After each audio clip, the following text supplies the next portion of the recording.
That woman is here illegally, and I want her arrested right now." My HOA president was practically yelling into her phone at the 911 dispatcher, her finger stabbing toward my wife Fia, who was simply outside watering our plants.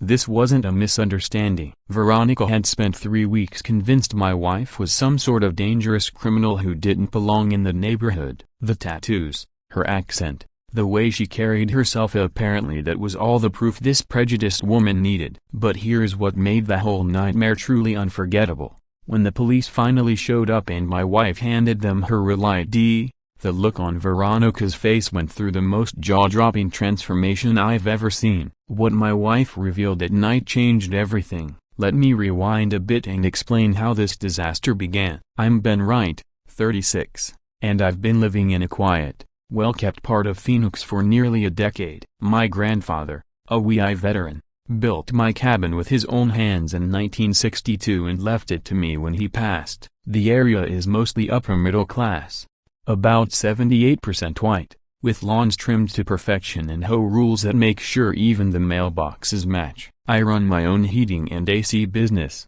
and life was smooth and peaceful, drama-free, at least, until Luna arrived. The day she moved in was blisteringly hot, the kind of Arizona summer day where you could fry breakfast on the sidewalk. She had driven a U-Haul from her base in Texas, boxes labeled Ramirez stacked high in the back. I wasn't worried about her as a persona. Luna's solid. I was worried about how the neighbors might react. In my 9 years here, diversity was scarce. Sure, most people were polite enough, but I'd seen how conversations quieted when our black mailman passed by. That subtle shift told me plenty. I was helping Luna carry boxes when I spotted trouble approaching. Veronica Blackwood, a HOA president, self-proclaimed neighborhood watch leader, was crossing the street with a clipboard in one hand and a plate of muffins in the other. I'd always gotten along fine with her, but there was something about her stride this time, purposeful and stiff, that made my stomach tighten.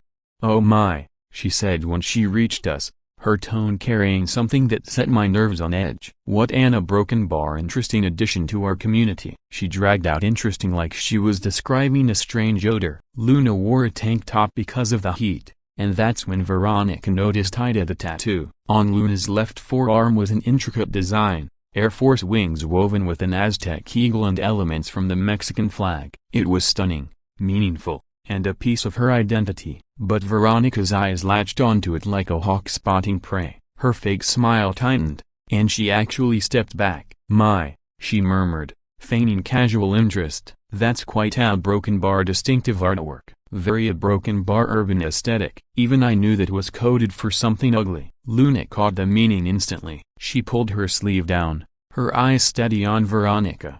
It wasn't anger, it was recognition. She'd seen this act before. When asked about her job, Luna kept her answer vague but professional.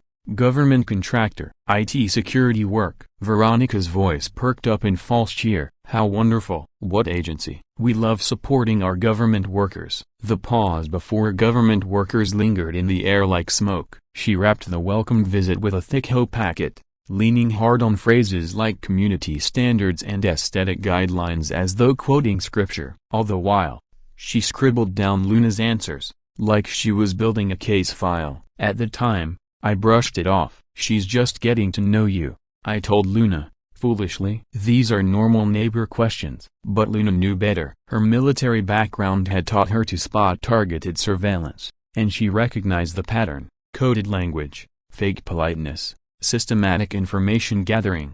"That woman isn't just making small talk," Luna said quietly that night as we unpacked. "She's building a file on me." I didn't realize it then, but Veronica's muffin and clipboard routine wasn't a friendly welcome. It was the first move in a game I didn't even know we were playing, and I was about to learn just how far she'd go. Luna would sometimes catch me staring out the window at Veronica's house across the street. "She's been in her car for 20 minutes, I'd mutter. Luna would glance over, spot Veronica holding what looked suspiciously like binoculars, and just shake her head. "She's logging my movements," Luna said flatly. "This is professional surveillance." I've seen it before. I still made excuses. Maybe Veronica was just being protective of the neighborhood. Maybe she was waiting for someone. Maybe.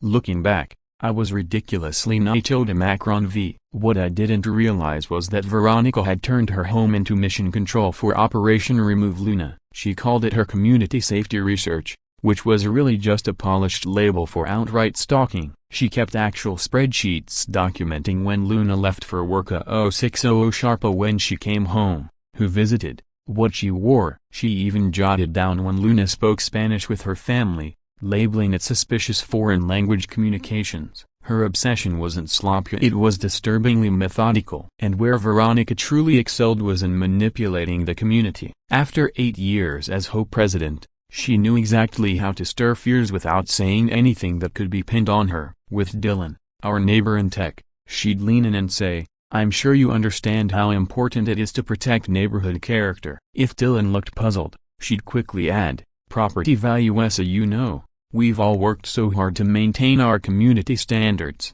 With elderly residents like Harold Peterson, a Korean War vet, she'd be more blunt. "Remember when neighborhoods had consistency and shared values, Harold?" He'd nod, unsure exactly what she meant, but trusting her. She never used openly racist language as she was too careful for that. She was like a gourmet chef of coded speech, sprinkling just enough plausible deniability into every conversation. She'd talk about different cultural approaches to conflict resolution when referring to Luna, or muse aloud, "We should consider how certain demographic changes might affect our children's education."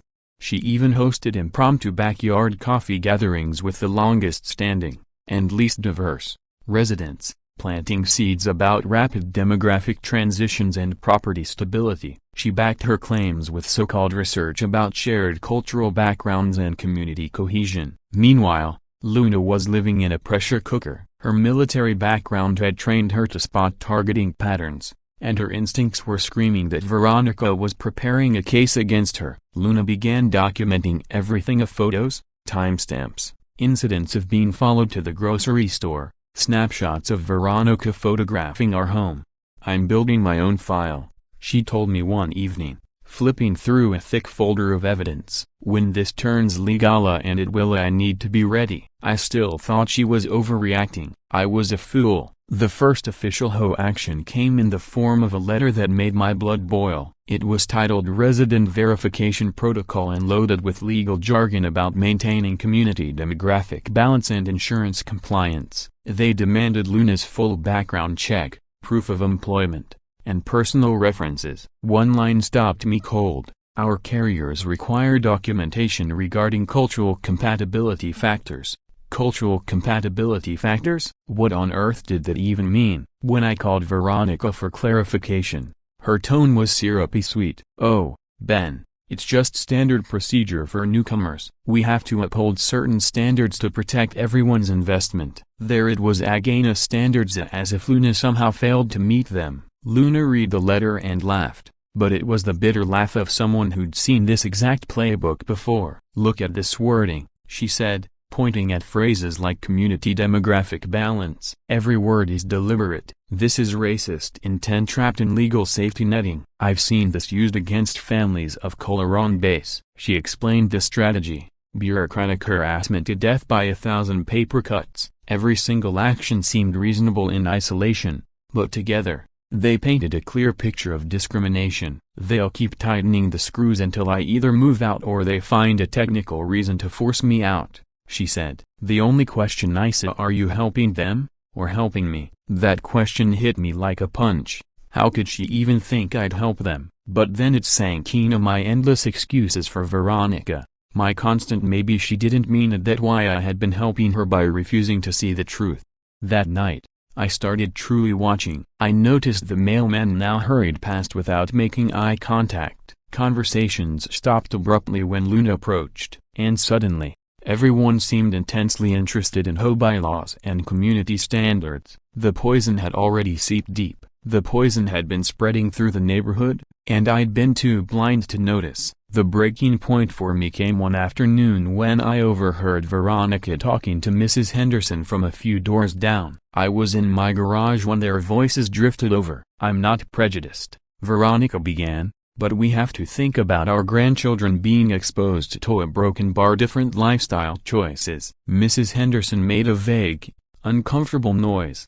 It's about protecting the safe, family-focused environment we've all worked so hard to create, Veronica went on smoothly. Property taxes fund certain services that require community cohesion. I wanted to storm over and tell her exactly what I thought of that garbage. Service expectations. Really? But Luna caught my arm before I could take a step. Let her talk, she whispered. I'm recording this. Let her bury herself with her own words. That same week, Veronica's son Sam started appearing more often.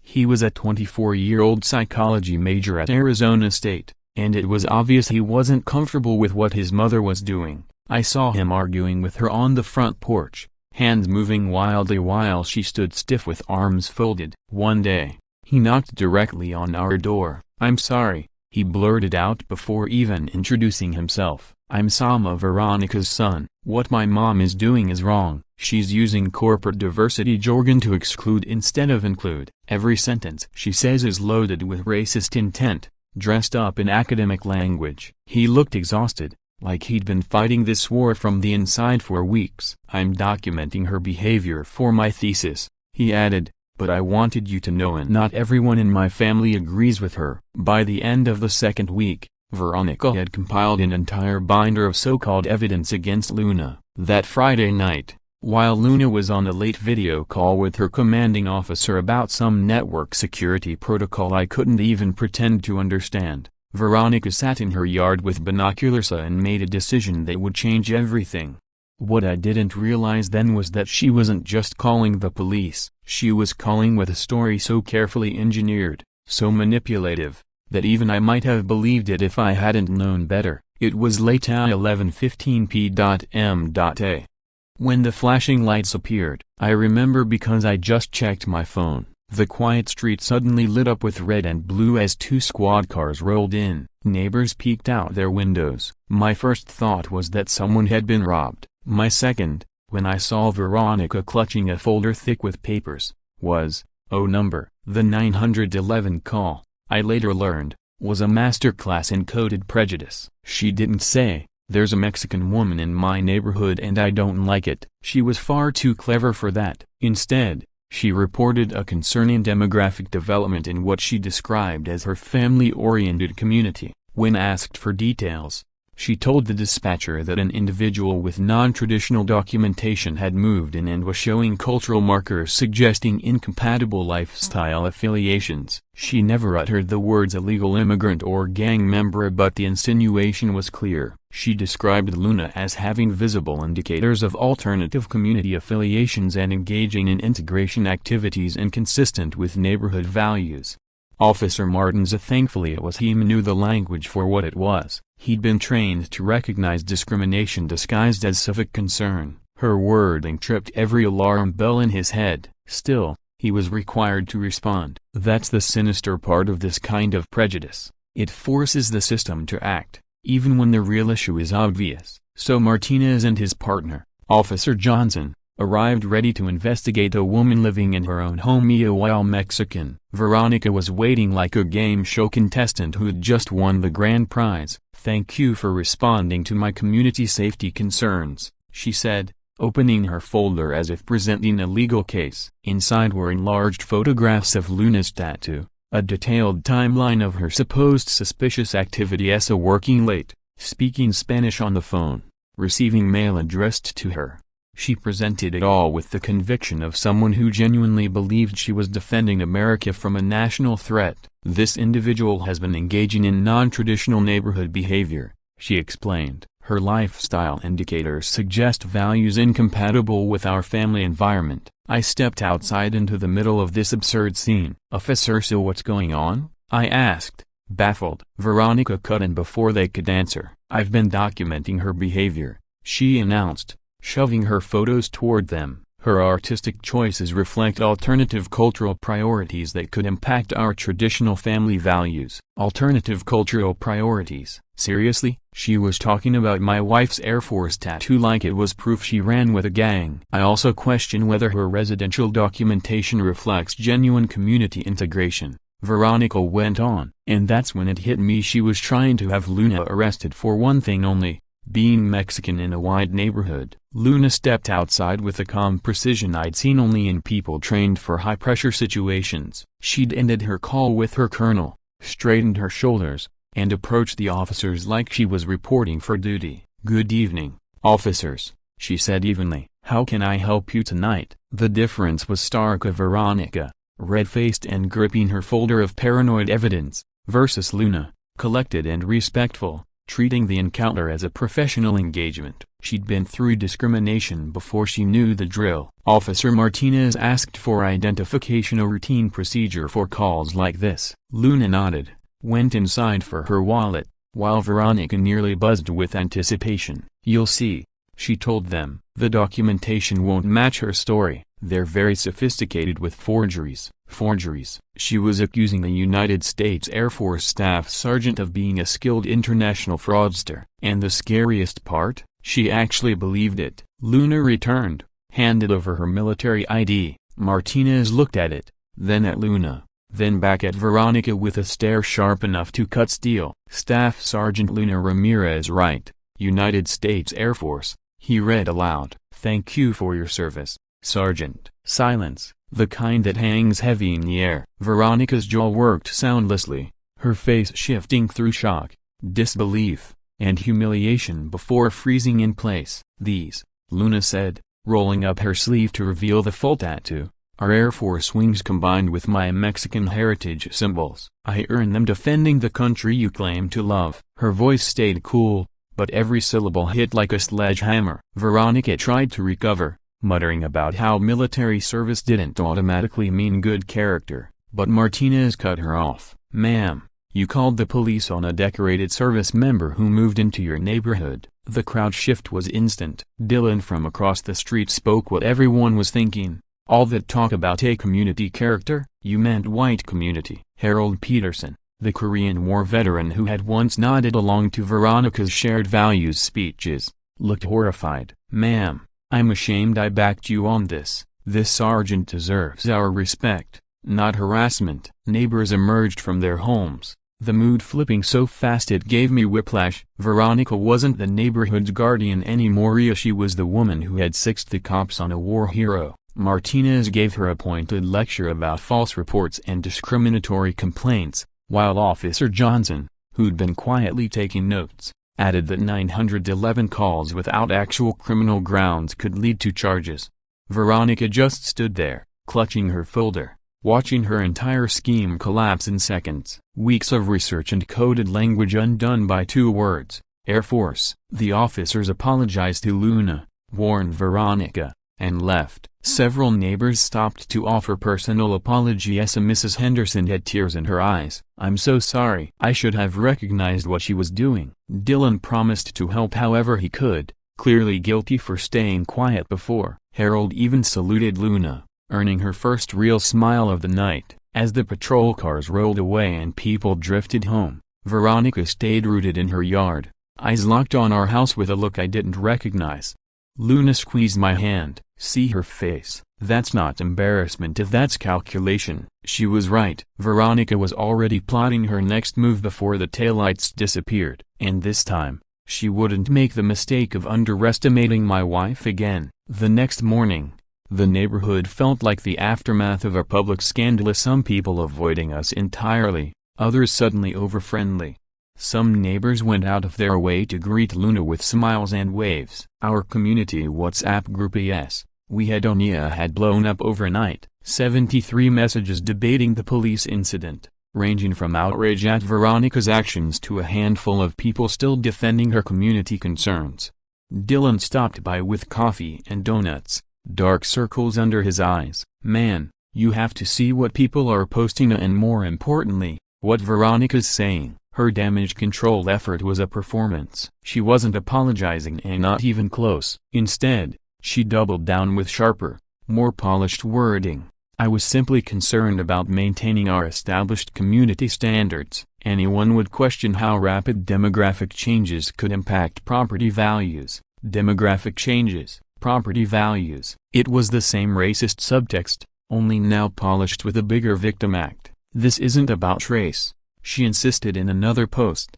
It's about compatible lifestyle choices and shared community values. Translation: Luna didn't belong because she wasn't white, although Veronica was too careful to put it that bluntly. On Sunday morning, Sam appeared at our door, looking like the week had aged him years. "I need to apologize for my mother," he said, "and I need to warn you about what she's planning." He'd been quietly monitoring her calls and watching her dig through research, trying to understand the transformation in the woman who raised him. "She's weaponizing corporate diversity language," he told us, but flipping to using it to exclude instead of include. "Every phrase is coded, every word loaded. And now she's talking to lawyers about using HOA bylaws to force you out legally." The legal harassment began Monday. Luna came home to find a citation taped to our door: "Violation of HOA aesthetic guidelines for non-native plant selections affecting established neighborhood character." We didn't have a single non-native plant. Tuesday brought a noise complaint: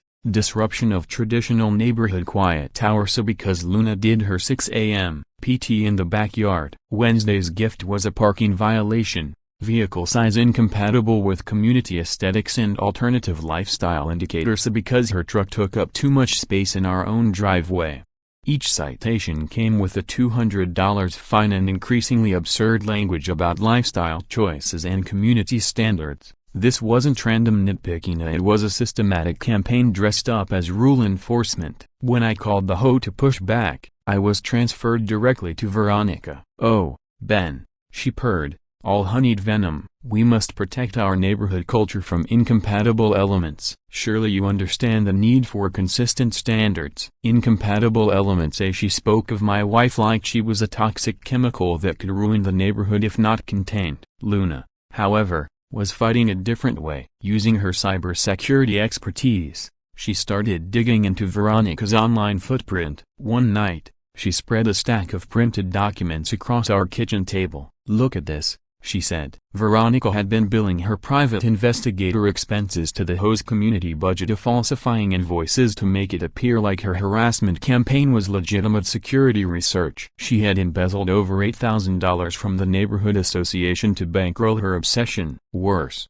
her strategy was now methodical and professional. She'd researched discrimination law thoroughly, finding ways to harass us that were technically legal while still crystal clear in intent. Every complaint was crafted to avoid overt racial terms but left no doubt what she meant. She was like a lawyer for bigotry, using the rulebook as a weapon. My own business started taking hits almost instantly. 4 clients canceled their contracts after Veronica began her reputation awareness push. She never said anything directly actionable, just dropped lines about contractors who back problematic elements in the neighborhood. On local community boards, she wrote about the importance of supporting businesses that align with our community values. She never mentioned Luna or me by name, but the subtext was glaring: "Don't hire the man married to the Mexican woman." Sam's background in psychology let him map out his mother's mindset, but it didn't give him a way to stop her. "She's showing classic patterns of paranoid fixation,"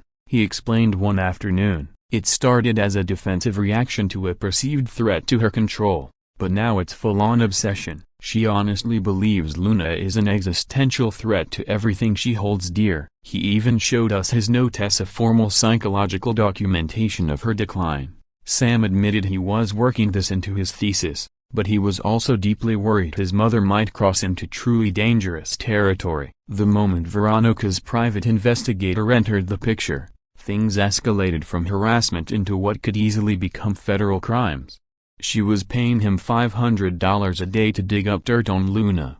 When he couldn't find anything incriminating, she pushed him to go after classified military files. That was the line for him. He refused, telling her flat out, "Ma'am, that's illegal." But Veronica didn't slow down. Her next brilliant plan was to have the government investigate Luna directly. Sam revealed that she'd been corresponding with the Office of Special Investigations, USA, at the Air Force's military police, accusing Luna of running unauthorized classified operations from our home. She sent them photos, a timeline analysis, and an entire report accusing Luna of having suspicious foreign contacts and potential security breaches. In her obsession to get rid of my wife, she'd gone from being an irritating neighbor to manufacturing a potential national security crisis. The frightening thing was USA takes these allegations extremely seriously, even if proven false. Such claims could derail a military career instantly. Luna only learned about it when her commanding officer called her in for a security conversation. She came home that evening looking rattled as something I hadn't seen once during this whole ordeal. "They're investigating me for unauthorized classified work," she said, collapsing onto the couch. "They have photos, a timeline, and detailed accusations about security breaches. Someone spent serious time building a case. The investigation was by the book and they had to take any civilian complaint seriously, but the damage was already done. Her promotion was on hold, and her security clearance renewal was at risk." That night, Sam called with information that made my stomach turn. "Ben, you need to know where those photos went. My mom didn't just show them to neighbors. She sent them somewhere that could destroy Luna's career." The answer was obvious if the USA had them. And drama nest viewers, comment below if you've ever dealt with someone this calculating and dangerous, because what happened next hit me like a punch. The USA doesn't play games. When a security complaint is made against a service member, they investigate thoroughly and without bias, which meant that even though Luna was innocent, she was now in real trouble. The cruel irony? Veronica's lies were so polished and well documented that they triggered a legitimate federal inquiry into one of the most loyal, patriotic people I'd ever met.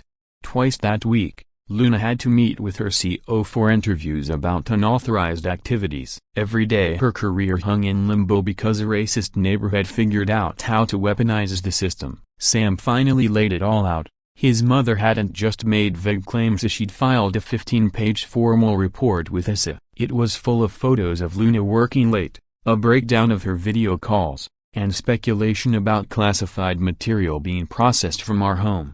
To someone outside Luna's actual chain of command, it probably looked suspicious. Veronica had used her legal training to craft a complaint that was both utterly false and disturbingly believable. Watching Luna endure the investigation was brutal. Military security checks are invasive. They treat you like a potential spy until you're cleared. Luna had to account for every call, every late night, every piece of equipment in our home. She was asked to list contacts, explain family ties, even justify her marriage to me. The investigators were professional but distant, following procedure, yet treating her like a risk to the country she'd served faithfully for 8 years.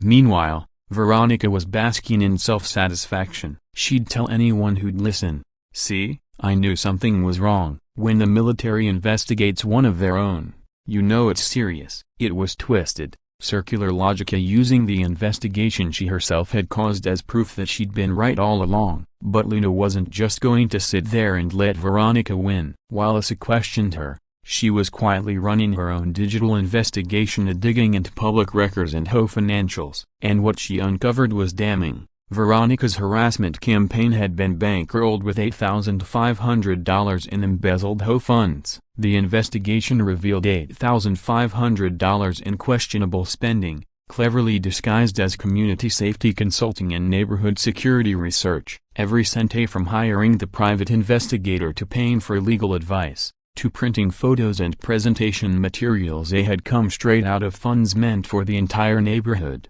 Luna's military background had taught her patience and precision, and she used both to compile an airtight case against Veronica. She gathered financial statements, message logs, witness testimonies, and photographic proof of every harassment incident. She even documented each coded racist remark, every discriminatory action, and each attempt to twist HOA rules against us. By the time she was finished, her case was so thorough it could make a federal prosecutor smile. "I am letting her trap herself," Luna told me. "Every step she takes just adds more proof." The HOA board meeting where Luna presented her findings felt like watching a carefully planned demolition. Dressed in her formal military uniform, something she'd never worn there before, she asked to address financial discrepancies and board misconduct. Her PowerPoint, backed by certified financial documents and Sam's testimony about his mother's harassment, laid everything bare. Veronica tried to interrupt, claiming this was revenge for her community concerns, but the numbers told the truth. $8,500 misused, all tied directly to her obsessive campaign to drive us out. Dylan, a board member elected the previous year, looked pale as Luna walked through the evidence. "This is embezzlement," he whispered. "Real federal embezzlement." Harold Peterson, the Korean War veteran who had once supported Veronica's so-called traditional values movement, stood and saluted Luna. "Ma'am, I owe you both an apology and my thanks. You've uncovered a criminal in our midst." The board voted 4-1 to remove Veronica as president immediately, with her own vote being the only one in her favor. The criminal implications were huge. Misusing HOA funds was serious enough, but using them to file false federal reports was a whole other level. Wire fraud, false statements, and potentially even charges connected to national security violations. Veronica's attorney also paid with home money. Urged her to settle quickly and hope Luna didn't push for full prosecution. But the harshest blow came from Sam. In front of everyone, he testified that his mother had openly declared she would force the Mexican woman out using any legal loophole she could find. He brought audio recordings of her making racial slurs, plotting her harassment campaign, and admitting she didn't care whether her accusations were true as long as we left. Her own son was prepared to testify against her in court. Just 3 days after that meeting, the HOA investigation into Luna concluded. She was fully cleared, received a formal apology from the officer in charge, and even earned a commendation for her professionalism throughout. Her commanding officer praised her resilience under pressure and recommended her for an accelerated promotion. Ironically, the investigation meant to destroy her career had only proven her integrity. Veronica's downfall was swift. The HOA filed a criminal complaint for embezzlement. Several neighbors contacted the FBI with civil rights violation claims. Her husband's insurance business bled clients because of her reputation, and he filed for separation. Sam moved out, cutting all public ties with her. Within a week, she went from being seen as a community leader to facing multiple felony charges. Completely isolated. Negotiations for settlement were brutal. She faced potential federal prison time just for the false HOA report, not to mention the embezzlement and civil rights violations. Luna's requests were reasonable: a public apology, repayment of the stolen funds, resignation from all HOA positions, and racial bias counseling. But Veronica refused to admit wrongdoing, still claiming she had protected the neighborhood and that Luna was the real danger. "I thought losing her position, her marriage, and facing federal charges would be enough to stop her. I was wrong." That night, I got a panicked call from Sam. His voice was tight with urgency. "She's not finished," he said. "She just told me, if I can't get my neighborhood back legally, I'll take it back permanently." That word permanently made my stomach turn. When I asked what he meant, Sam begged me to call the police immediately. The answer was far more terrifying than I could have imagined. At 9 p.m. that Friday night, Sam called again, breathless and panicked. "Ben, you need to call the police now," he said. "My mom just bought a gun." Sam's voice was shaking as he explained that his mother had started talking about taking permanent action to protect the neighborhood. He said she'd locked herself in her room, refusing to listen to anyone, repeating over and over that Luna had ruined her life and now she was going to ruin Luna's. I had seen Veronica angry before, manipulative, racist, cruel, but this was different. This was dangerous. Luna's military instincts kicked in instantly. She called base security to report a civilian threat, informed the FBI agent handling her civil rights case, and activated every emergency procedure she'd learned in her 8 years of service. "This is threat escalation," she told me, checking our security system and locking every door. "When unstable people lose everything, they sometimes choose violence over surrender." We called the police, but they explained they couldn't arrest someone for simply talking about violence. There had to be a direct threat or action. Sam filed an emergency mental health petition, but that would take time, so we waited, lights on, eyes on Veronica's house across the street. The tension was suffocating. Around 10 p.m., we saw her garage open. Her car rolled out slowly. Seconds later, Sam's vehicle skidded into our driveway. He sprinted to the door, pale and terrified. "She's coming," he gasped. "She's armed." The confrontation happened in our front yard. Veronica walked toward us, moving slowly, deliberately, a gun in her right hand. Her hair was a tangled mess, her makeup smeared, her clothes unchanged for days. But her voice was calm when she spoke. "Luna, You need to leave. Pack tonight. Never come back to my neighborhood. My neighborhood. Even facing multiple felonies and an emotional breakdown, she still believed she owned the street. Luna stepped forward, keeping her hands visible. Her tone was pure command, steady, professional, military. Ma'am, put the weapon down. Let's talk. Veronica shook her head. No more talking. Her voice cracked into a scream. You've destroyed everything, my family, my reputation, my life. If I can't have my neighborhood back, no one can. All the polite euphemisms were gone. No code words. Just raw hatred aimed straight at my wife. Sam stepped between them, pleading, Mom, look at yourself. This isn't protecting anything. This is destroying everything. Her gaze shifted. The gun moved toward her own son. You betrayed me, she said, voice breaking. My own son chose them over me. Chose outsiders over family. The pain in her words was almost as frightening as the weapon in her hand. This wasn't just racism anymore, it was the collapse of a mind unraveling under grief, isolation, and the loss of everything she thought defined her. Then came the flashing lights and wailing sirens. The police arrival may have saved all of us. Officer Martinez, the same officer who'd once responded to her false 911 call about Luna, took control of the scene. This time, though, it was Veronica who was the threat. Detective Grace Williams, a trained crisis negotiator, stepped in. Her voice was steady, compassionate, guiding Veronica to talk about her fear of change, her sense of loss, her anger. Piece by piece, she helped her admit that Luna wasn't the true source of her pain, it was her own inability to cope with losing control.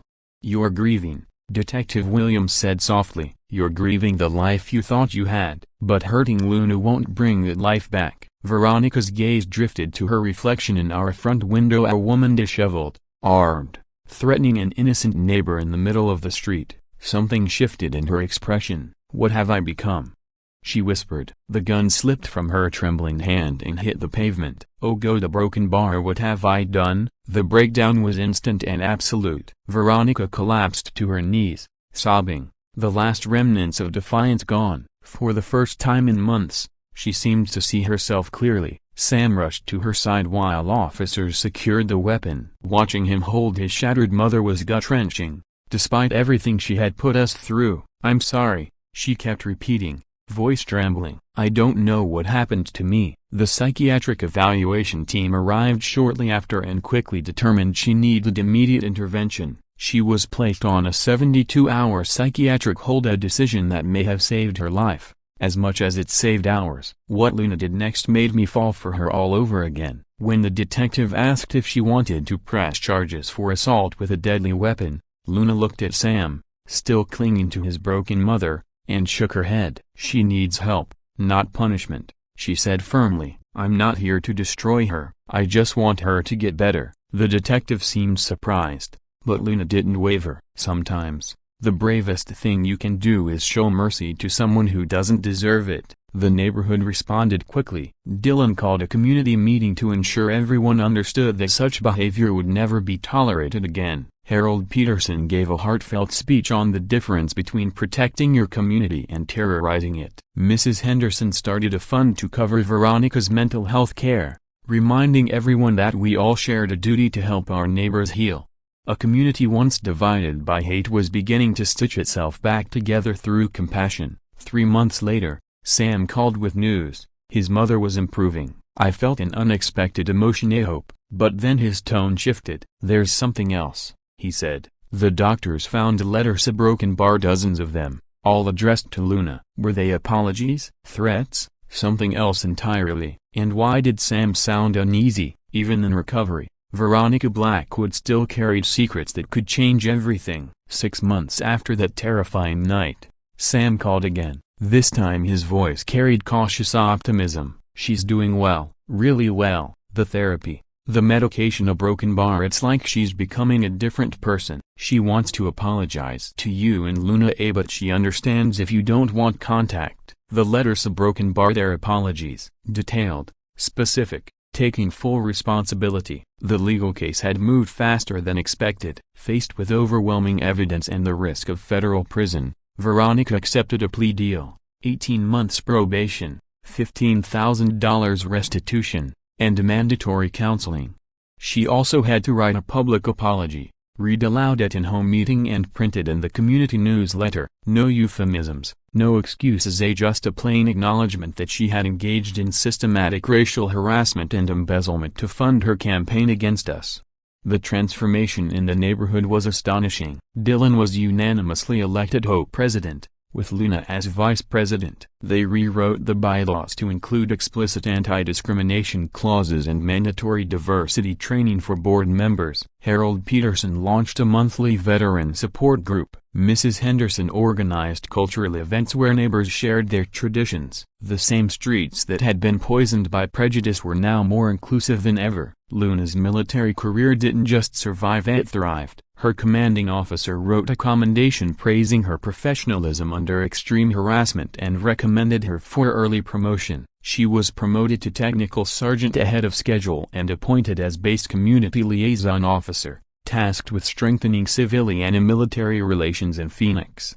Ironically, the investigation Veronica hoped would ruin Luna instead became proof of her character and resilience. My own business also bounced back in unexpected ways. Word spread about how we had stood up to harassment, and military families began seeking me out as a contractor who understood their needs. Veterans referred other veterans, and within 6 months, I'd hired 2 more technicians and expanded into commercial projects. Standing up to hate hadn't hurt my business and had made it stronger and more meaningful. Sam's transformation was just as remarkable. He finished his psychology degree with a thesis titled Suburban Racism and Community Mental Health, which was published in an academic journal and later cited in fair housing training programs. He had been accepted into a graduate program at Broken Bar. Sam had been accepted into a graduate program specializing in racial trauma counseling, and he spent his free time volunteering at a fair housing organization,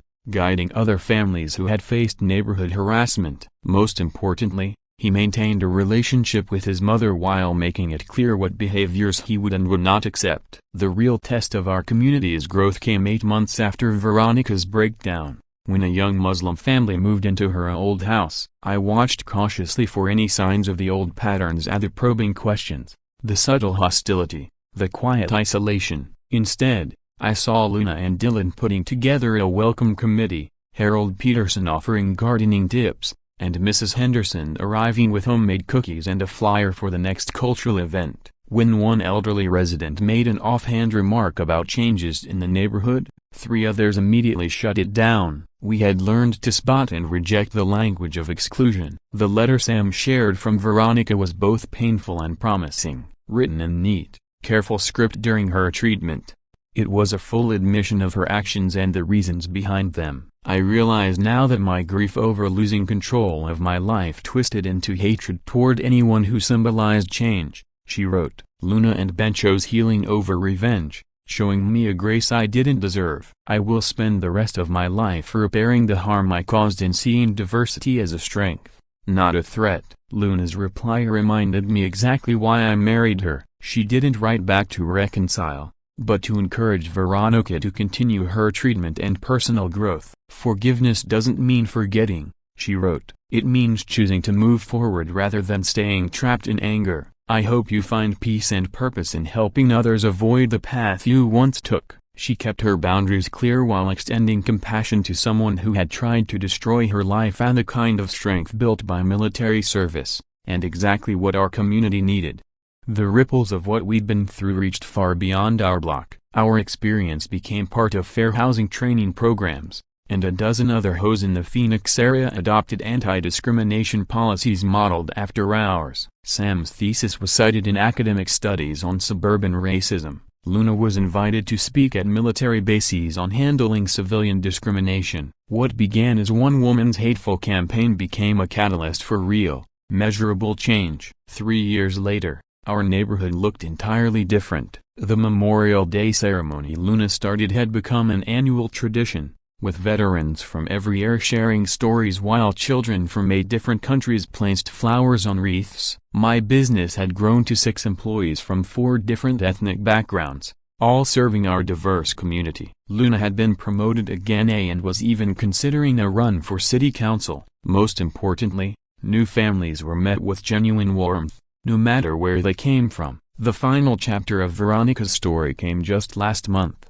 Sam told us she had completed her treatment program and was now volunteering at a nonprofit focused on helping people confront and overcome racial bias. She has never tried to re-establish contact, respecting the limits we set, but she seems committed to preventing others from walking the path she once chose.